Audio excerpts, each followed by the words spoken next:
किसान अपनी रोजमर्रा की गतिविधियों में व्यस्त था जब अचानक उसकी प्रिय घड़ी खो गई। यह घड़ी उसके पिता का उपहार थी, जिसमें भावनात्मक मूल्य था। किसान ने सोचा कि बिना उस घड़ी के उसका दिन अधूरा लगेगा। उसने अनाज की कोठी के हर कोने में घड़ी खोजने की कोशिश की, किंतु प्रयास विफल रहा।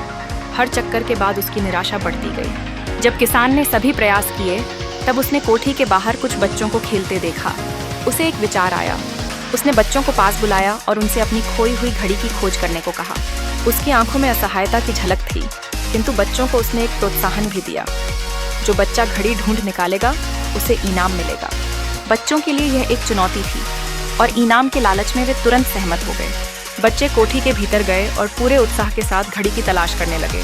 उन्होंने हर जगह देखा, लेकिन घड़ी का कोई पता नहीं चला। समय बीतता गया और बच्चे थककर हार मानने लगे।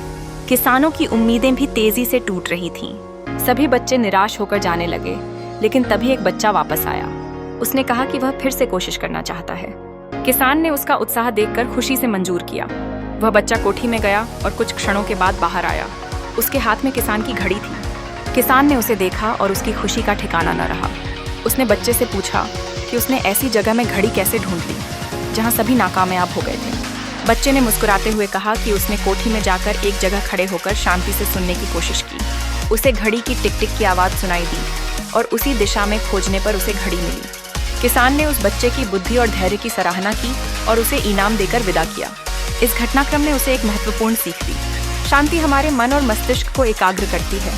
सच्ची सफलता के लिए कभी कभी हमें अपने चारों ओर की हलचल से दूर जाकर सोचने की ज़रूरत होती है।